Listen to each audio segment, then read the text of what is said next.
call it low, positively vulgar, said Miss Layton, to behave so familiarly with people one has never seen before, of whose antecedents one knows nothing.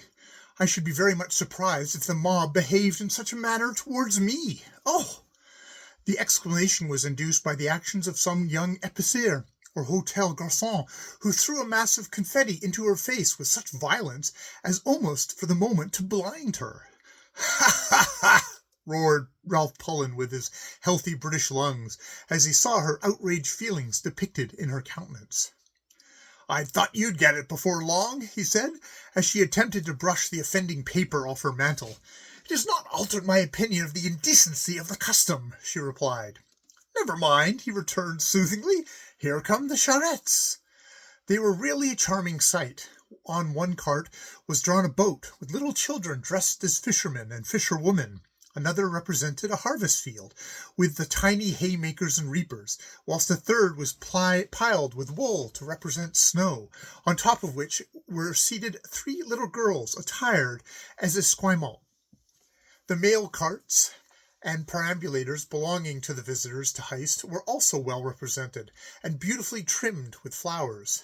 The first prize was embowered in lilies and white roses, whilst its tiny intimate was seated in state as the golden Flora, with a wreath twined in her golden curls. The second was taken by a gallant Neapolitan fisherman of about 4 years old, who wheeled a mail cart of pink roses, in which sat his little sisters, dressed as angels with large white wings.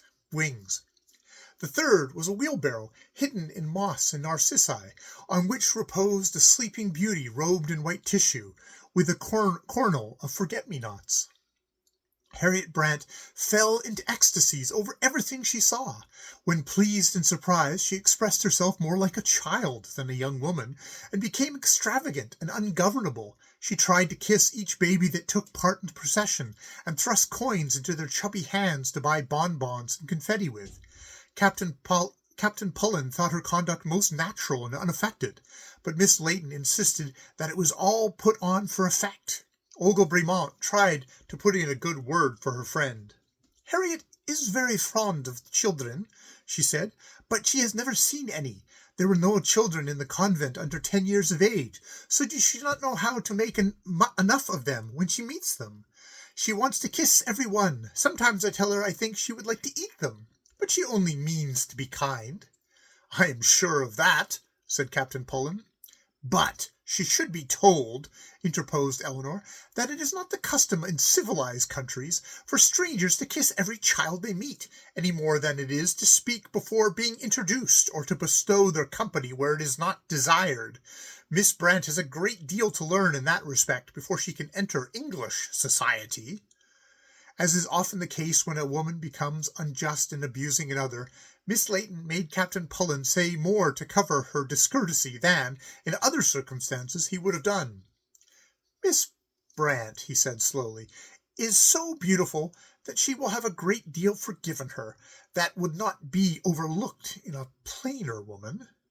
"That may be your opinion, but it is not mine," replied Miss Layton. Her tone was so acid that it sent him flying from her side, to battle with his confetti against the tribe of Montagues, who, fortunately for the peace of all parties, joined their forces to theirs, and after some time spent on the Dague, they returned, a large party, to the hotel. It was not until they had sat down to dinner that they remembered that they had never been to see the Lady Jockey race. "Ha, ha, ha!" laughed Madame Goblet.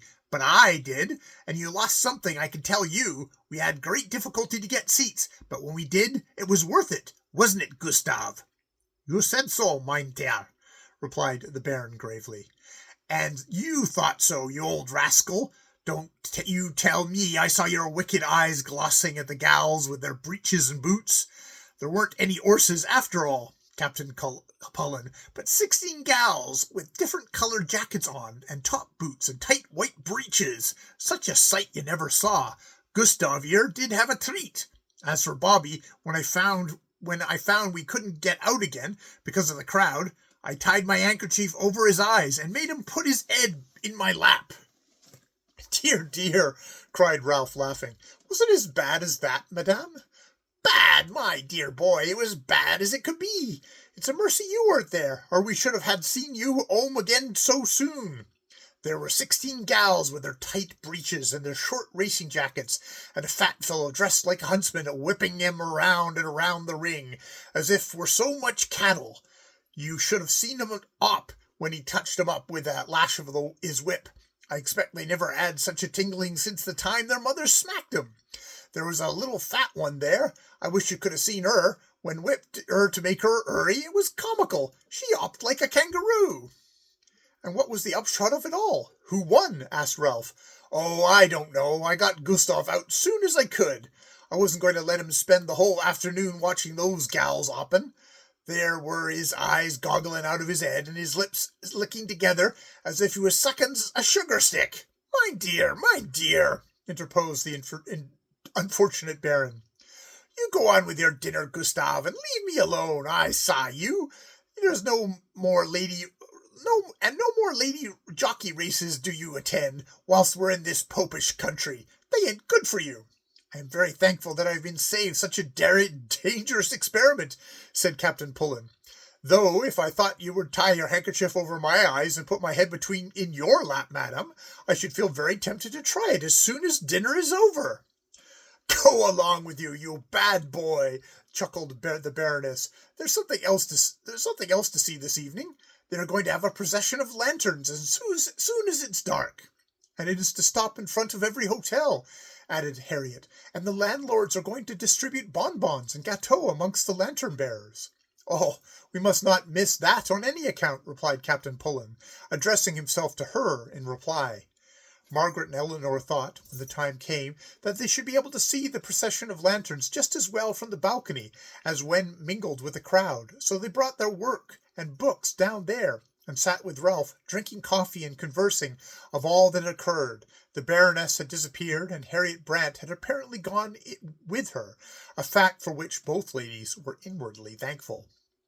Presently, as the dusk fell, and the procession of lanterns could be seen wending its way from the further end of the Dague. It was a very pretty and fantastical sight. The bearers were not only children. Many grown men and women took part in it, and the devices into which the Chinese lanterns had been formed were quaint and clever. Some held a ring around them, as milkmaids carry their pails.